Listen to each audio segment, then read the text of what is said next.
Voilà, bonjour à toutes et à tous. Je ne sais pas si vous m'entendez bien, si tout se passe bien à ce niveau-là. Est-ce que quelqu'un pourrait peut-être mettre dans le chat? Ok, super, merci. Donc ici, ben voilà, je vais vous présenter donc le webinaire sur les nouveautés d'Admin Pulse. On va attendre par contre 2-3 minutes pour laisser le temps à tout le monde de se connecter.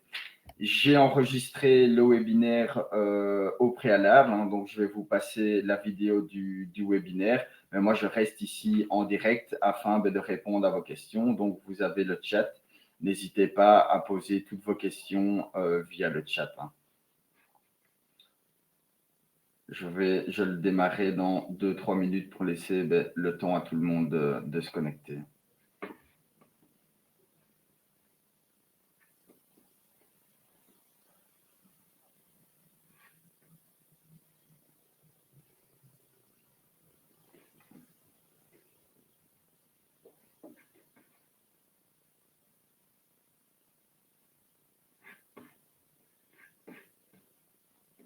Voilà, je vois que les gens sont... Tout le monde est en train d'arriver.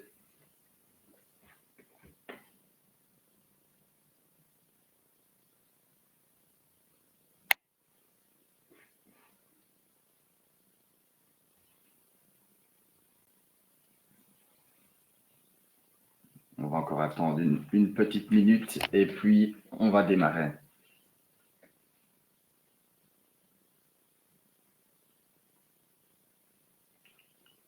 Oui. Donc le webinaire est bien enregistré et on pourra toujours le revoir par la suite.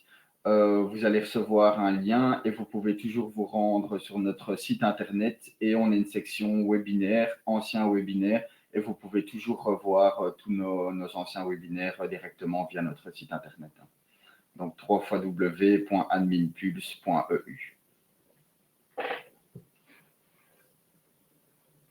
Voilà, je vais lancer, hop, partager une vidéo.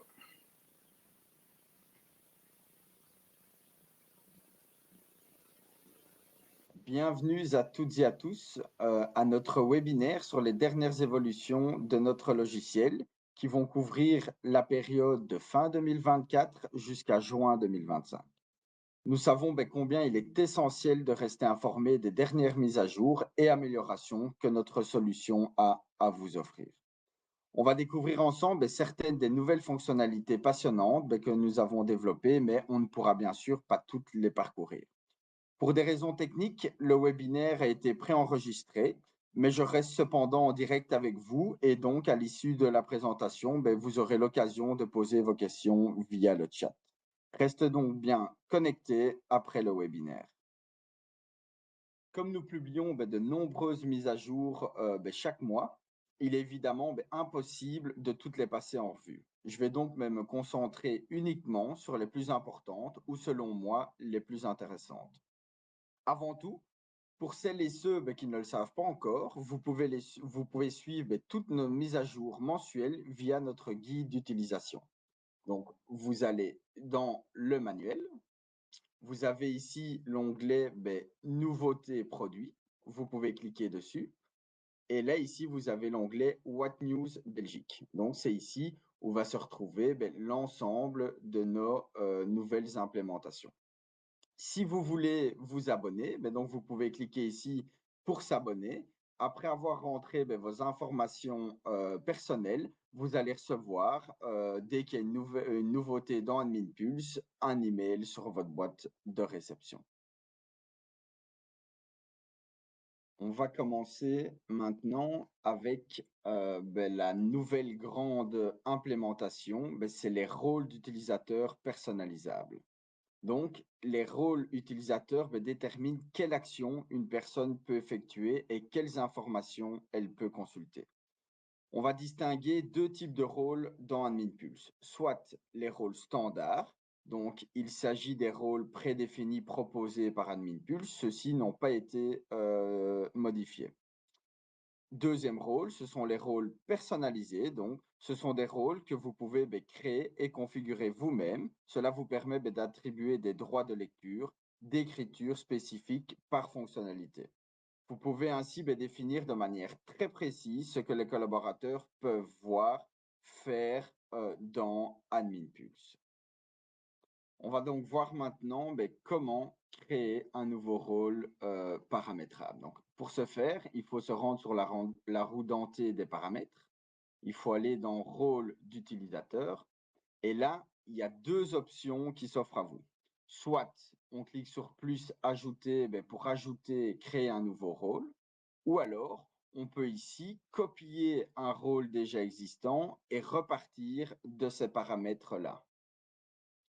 Ici, dans mon exemple, je vais copier le rôle d'un gestionnaire de relations qui doit avoir accès à la facturation. Donc, on voit ici tout ce que le gestionnaire de relations peut faire en lecture et en écriture. Je vais par exemple cocher les factures, comme ça il pourra avoir accès aux factures. Il y a également plus de paramètres qui peuvent s'afficher. Donc ici dans le fond, on a utilisé des droits d'écriture avancés. Et si je clique dessus, à ce moment-ci, j'ai également d'autres paramètres qui viennent s'afficher. Ces nouveaux paramètres, on va pouvoir créer, mettre à jour ou supprimer. Une fois que vous avez sélectionné tout ce que vous voulez, on va maintenant renommer le rôle. Donc ici, gestionnaire de relations et facture. Une fois que c'est fait, sauver.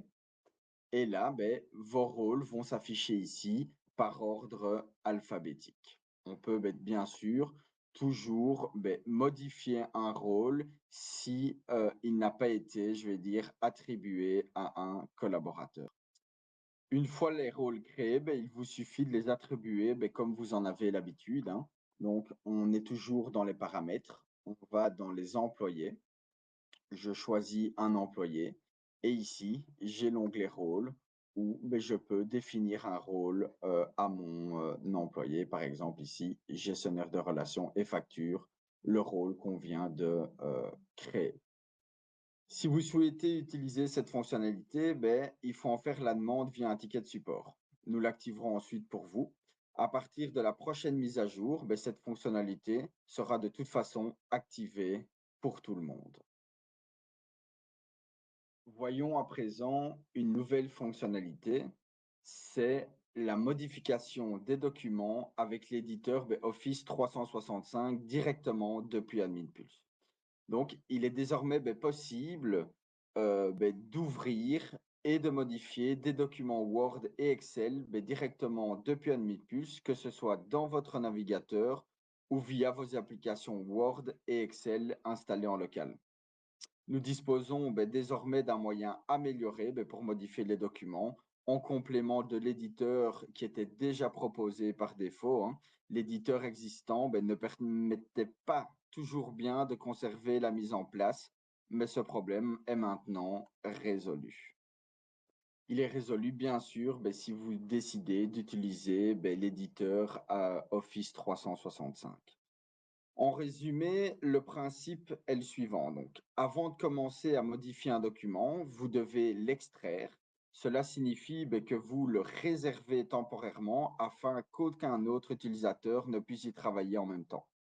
Une fois que vos modifications sont terminées, vous devez le réintégrer afin que les autres utilisateurs aient accès à la version la plus récente. Commençons maintenant par l'activation de l'éditeur de documents Office 365.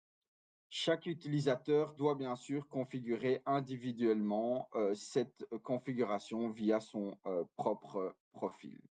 Donc, premièrement, on va aller dans Mon profil. On va aller sur Admin Connect. On va rechercher l'intégration, donc ici Office 365.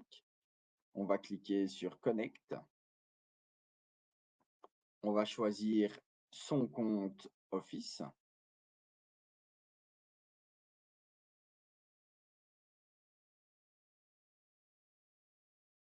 Voilà, hop, je choisis mon compte.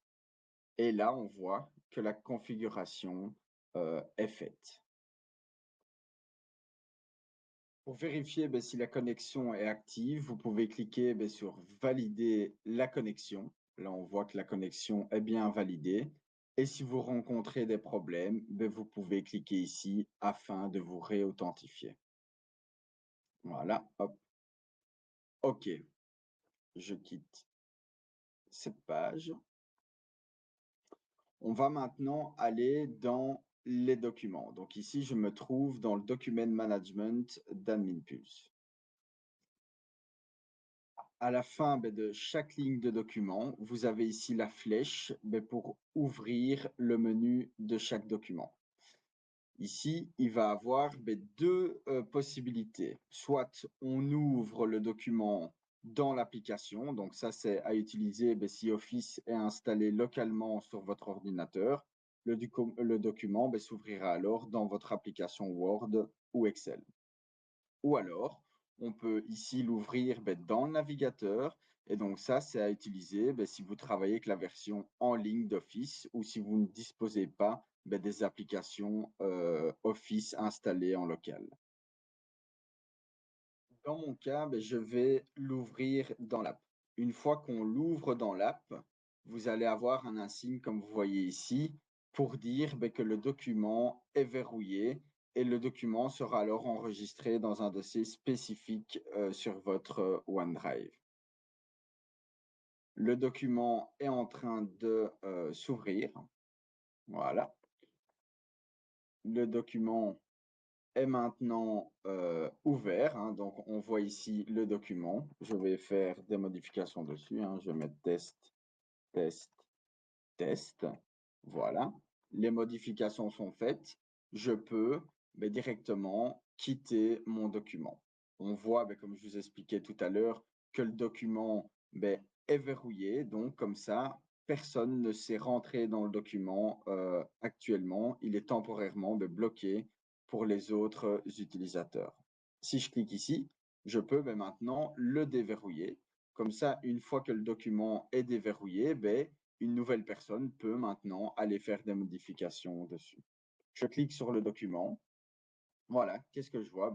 Les modifications sont directement faites ici sur le document. Enfin, pour clôturer ce sujet sur la modification des documents, je vais vous partager deux petits conseils qui sont vraiment utiles.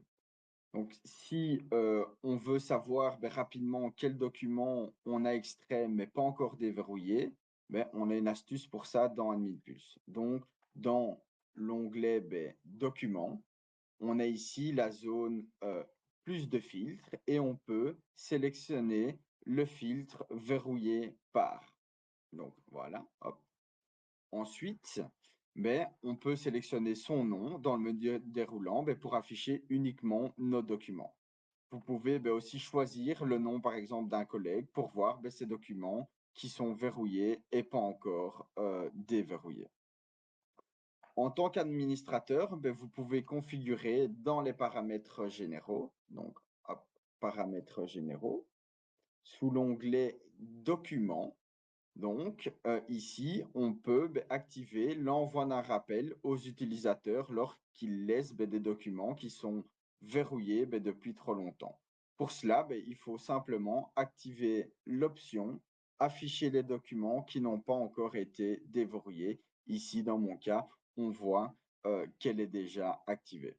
Mais lorsque cette fonctionnalité est activée, il y a une fenêtre contextuelle qui s'affichera à l'ouverture du document management. Si des documents ont été verrouillés, il y a plus d'un jour sans les avoir déverrouillés.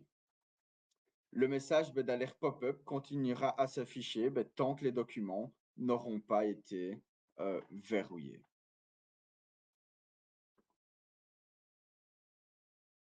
Bien, passons à la nouveauté suivante. C'est un petit ajout, mais qui peut être vraiment sympathique.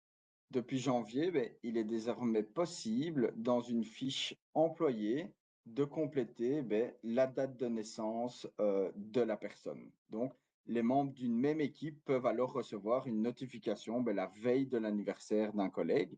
Comment est-ce qu'on peut activer cette notification? elle peut être configurée via la cloche ici et sur les 3 petits trous dentés, cliquez dessus en activant ici anniversaire de l'employé. Grâce à cela, vous ne manquerez plus jamais l'anniversaire d'un collègue et dans la fiche collaborateur, vous verrez aussi qu'il est possible de saisir d'autres informations utiles comme la police d'assurance du collaborateur ou encore la date d'entrée en service. La nouveauté suivante est très simple, mais sans doute très pratique pour beaucoup d'entre vous. Nous allons parler de la possibilité de reprendre automatiquement les paramètres d'une tâche pour la tâche suivante. Cela signifie que lorsque vous remplissez un champ, par exemple, dans une tâche, le montant pourra être reporté sur la période suivante et donc vous n'aurez plus besoin de le saisir à nouveau pour la prochaine fois. La valeur sera pré-remplie automatiquement, ce qui permet de gagner un temps précieux et de réduire les risques d'erreur. Comment est-ce qu'on active cette fonction? On se rend tout simplement dans les paramètres. On va dans les paramètres modèle de tâche. J'ai ici toutes mes tâches. Je vais prendre ici l'exemple pour la déclaration de TVA, mais ça peut convenir pour n'importe quelle autre tâche. On fait ouvrir les champs et là, ici, transfert sur la période suivante. Par exemple, je vais transférer le solde ici directement sur la période suivante. Et à partir de ce moment, la valeur saisie sera automatiquement enregistrée et reprise lors de la prochaine exécution de la tâche. Franchement, c'est super simple et super efficace. Le dernier sujet d'aujourd'hui va concerner la sécurité. Donc, on a introduit une nouveauté dans AdminPulse, c'est la possibilité de rendre l'authentification à 2 facteurs obligatoire pour tous les utilisateurs. Petit rappel, qu'est-ce que c'est le 2FA? En fait, ça ajoute une couche supplémentaire de sécurité par-dessus votre mot de passe, protégeant ainsi votre compte de tout accès non autorisé. Cela signifie que même si quelqu'un connaît votre mot de passe, il ne pourra pas se connecter sans également avoir physiquement accès à votre téléphone. Jusqu'à présent, on pouvait l'activer individuellement, mais désormais, dans les paramètres généraux, on va pouvoir ici l'activer pour tous les utilisateurs. Cette option n'est modifiable que par les administrateurs, donc un collaborateur ne pourra pas le changer. Notez également que cette règle s'applique à toutes vos entreprises liées dans AdminPulse et non pas seulement à l'entreprise sélectionnée. Une fois que cette option est activée, les utilisateurs qui n'avaient pas encore activé le 2FA devront le faire avant de pouvoir se reconnecter. Si vous activez ce paramètre en cours de journée, les collaborateurs concernés seront automatiquement déconnectés et devront bien sûr obligatoirement configurer le 2FA pour se reconnecter. Rassurez-vous, cette configuration ne prend que 2 minutes. Le numéro de téléphone mobile qui est renseigné dans la fiche collaborateur est utilisé en solution de secours. Donc, les collaborateurs peuvent le modifier lors de l'activation ou le saisir s'il n'est pas encore saisi. Attention que ce numéro est obligatoire. Pour les personnes qui ne possèdent pas de smartphone, elles pourront installer une extension de navigateur. Si vous souhaitez plus d'informations sur la connexion avec le 2FA, vous pouvez toujours consulter notre manuel ici et taper 2FA et aller sur l'article d'aide afin d'avoir toutes les informations sur l'authentification à double facteur. Voilà, on a parcouru un bon nombre de nouvelles fonctionnalités. Je tenais à vous remercier pour votre participation. N'hésitez pas à continuer à nous envoyer vos questions et suggestions via le point d'interrogation et créer un ticket de support. C'est grâce à vos retours que nous pouvons évoluer et améliorer notre plateforme. Je reste maintenant en direct pour répondre à toutes vos questions.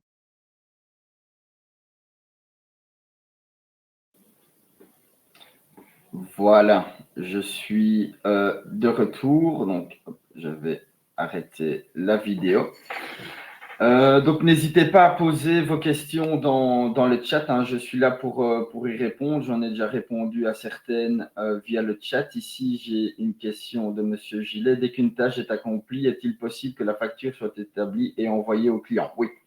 Donc, ça, c'est la facturation au task flow, hein. Donc, on va faire un paramètre, dire voilà, à partir du moment où on coche une tâche ou une sous-tâche, il y a une proposition de facture qui va se faire automatiquement. On l'a implémenté dans AdminPulse. Pour l'instant, il est encore en test, mais ce sera actif pour tout le monde ici dans les semaines, mois à venir.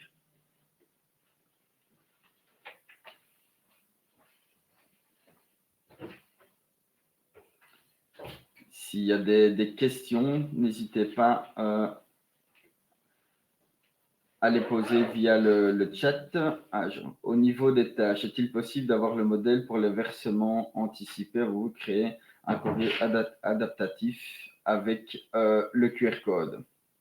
Alors, pour les versements anticipés, on n'a pas de modèle prédéfini, je vais dire, à l'avance, mais il est tout à fait possible dans AdminPulse de créer des QR codes pour tout ce que vous voulez, hein, pour n'importe quel paiement. Donc, ça, on peut se rendre sur la page d'aide, on met QR code et on va vous montrer comment créer avec les substituants un QR code pour que le client puisse payer directement.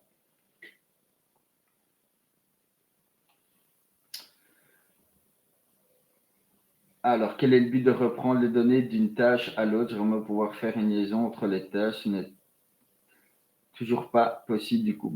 Quel est le but? C'est si par exemple, vous avez un montant, je ne sais pas moi, une tâche avec un contrat de location et que le montant doit se répercuter pour la tâche suivante, ou une déclaration de TVA, un solde, imaginons, à reporter, il viendra se rajouter pour la période suivante, hein. Donc, si vous êtes en mensuel, le mois suivant, vous allez avoir le solde reporté qui va revenir dans votre nouvelle tâche déclaration de TVA.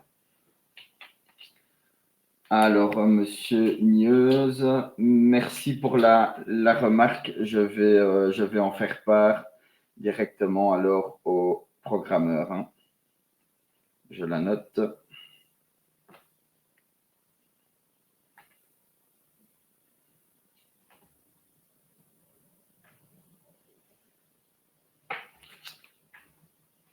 Voilà, n'hésitez pas à poser vos questions.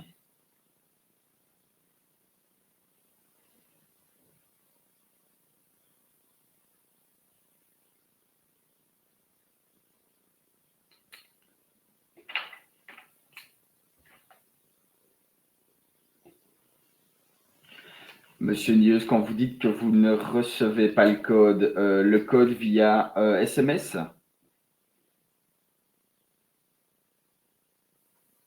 Parce que sinon, comment ça marche, donc l'authentification?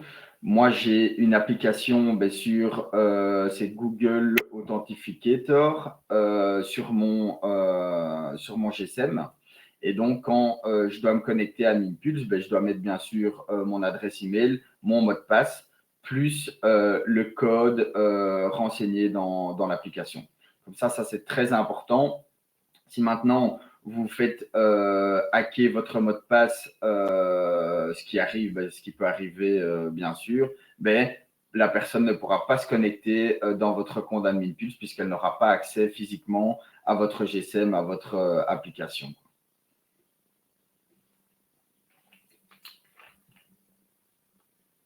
Monsieur Nio, je le note aussi, comme ça les programmeurs vont faire le check, hein.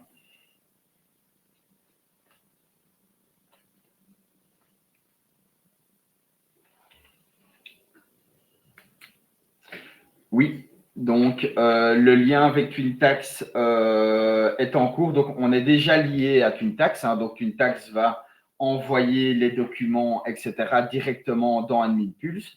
Mais ici, le lien pour le montant du solde du TVA du compte courant qui soit transféré en direct, je vais dire, dans AdminPulse est en cours pour le moment. Donc, c'est en cours d'étude avec TwinTax ici pour le moment. Alors, est-ce qu'on est obligé donc de passer à la double authentification ou c'est une option? Non, on n'est bien sûr pas obligé. C'est une option à activer, mais je conseille à tout le monde de l'activer. Il faut savoir que c'est quand même toutes les données de vos clients, de votre fiduciaire. Être le plus sécure possible n'est pas un luxe, hein. Au final, ça prend, quand on se connecte, je vais dire 10 secondes de plus, le temps de prendre son GSM et de noter le code qu'on reçoit, hein. C'est vraiment fortement conseillé. Tout le monde devrait l'activer, cette fonctionnalité.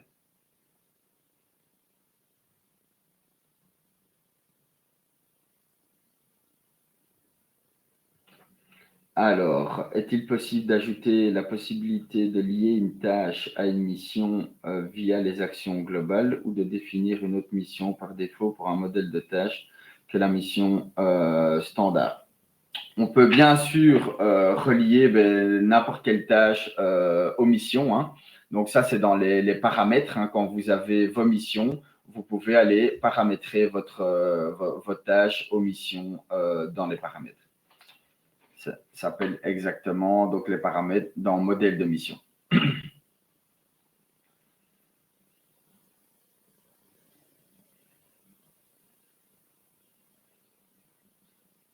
Y a-t-il encore des questions?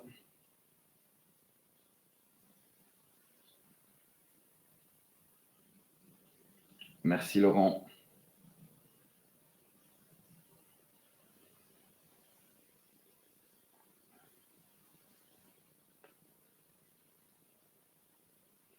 On va encore faire normalement le prochain webinaire est annoncé pour début septembre. Donc début septembre, on va refaire encore un webinaire sur d'autres points d'AdminPulse, hein. Donc on va essayer d'en faire de plus en plus un petit webinaire voilà, d'une demi-heure pour vous montrer des petits points, des nouveautés ou passer en revue un point particulier d'AdminPulse.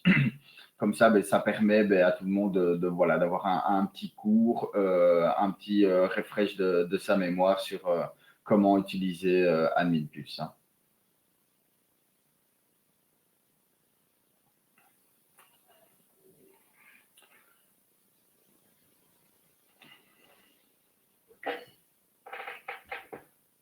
Monsieur Nieuse, vous êtes bloqué. Je vais vous appeler directement après le webinaire, hein. Ce sera plus simple.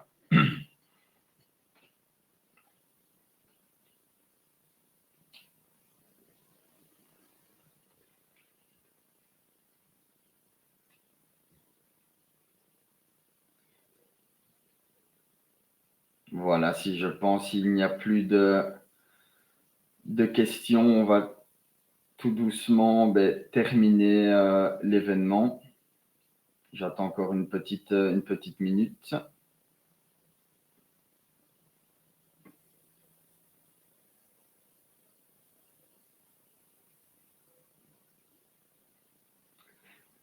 Oui, Monsieur Bertrand, donc il n'y a aucun souci. Donc le webinaire est enregistré.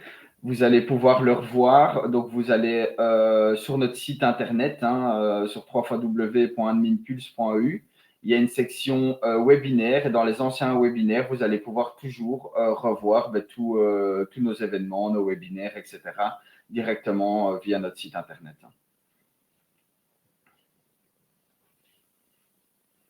Bonne journée à tout le monde. Merci en tout cas à tous d'avoir été présents en nombre, hein.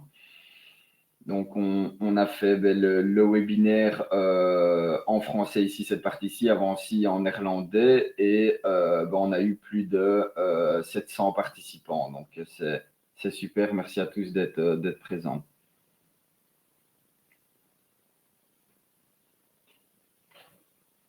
Voilà, je vais fermer l'événement, hein, comme il n'y a plus de questions.